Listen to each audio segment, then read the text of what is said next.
If you're planning to install ceramic tile over concrete, here's a method and material you'll surely want to know about. Developed by master tile setter Armen Tavey, it's designed to give you a professional quality job that will look great and last for decades. Creating attractive tiled floors and walls like this over concrete and wallboard is quick and easy using the Tavey thin skin method. To begin, apply the adhesive or glue directly to the floor using a notched trowel.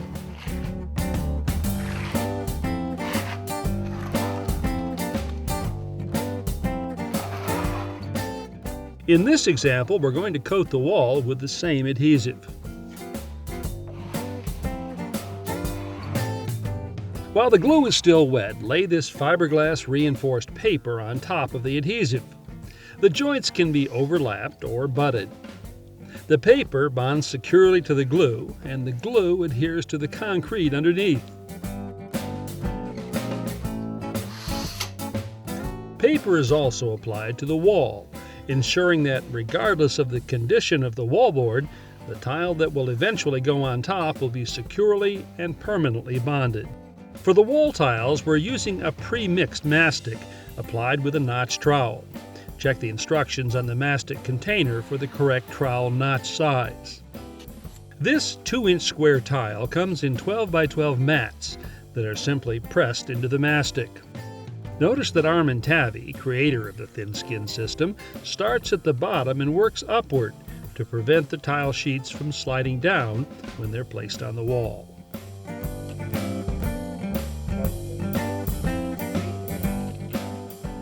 Specially designed spacers, created by Armen, are inserted into the joints between the sheets, ensuring that the grout lines are straight, even, and uniform. Their open design keeps the tile corners visible for perfect alignment. The floor tiles are going to be installed using thin-set mortar.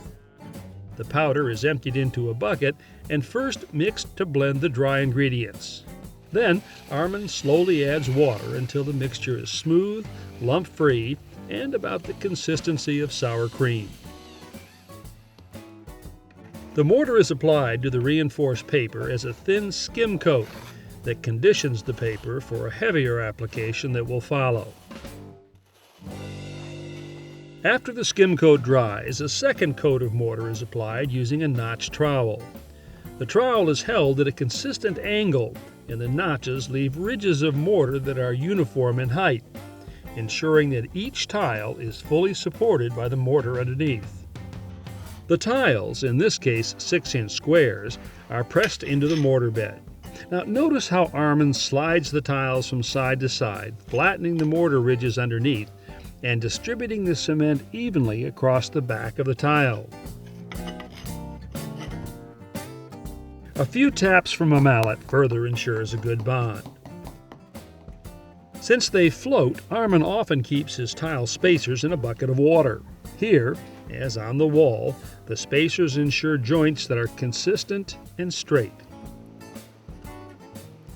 By cutting a spacer in half, it can be used around the edge where the floor meets the wall. With all the full tiles in place, it's time to cut those that will fit around the toilet flange. First, Armen traces, then cuts out a paper template. Then he applies a couple of tape strips to a piece of tile and draws the shape onto the tape. Using a tile saw, he makes one large cut,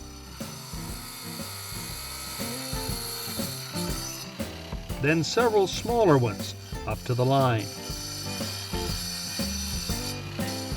Finally, for finishing and smoothing, he uses the blade as a grinder.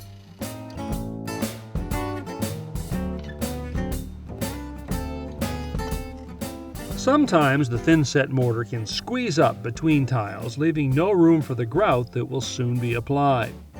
The dried mortar can be removed with a utility knife or grout saw. Vacuum any dust off the face of the tile and out of the grout joint. After the thin set has dried for at least 24 hours, it's time for grout. The dry ingredients are mixed together to evenly distribute the color pigments. Then the powder is added to a small amount of water and stirred. More water is added to the mixture until it's smooth and thoroughly blended to the consistency of pudding. A sponge rubber float is used to apply grout. Armen first forces the material all the way to the bottom of the joint, completely filling it. Then he tilts the float up on edge and, moving diagonally from corner to corner, removes any excess material from the face. If the float is not kept on the diagonal, it can scoop out grout previously put into the joint. Virtually the same technique is used on the smaller tiles.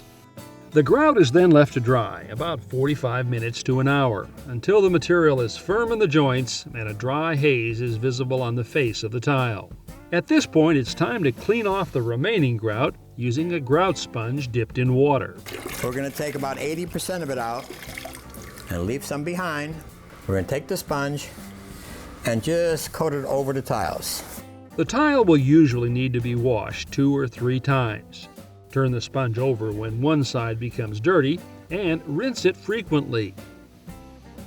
For the final wash, Armen begins with fresh water.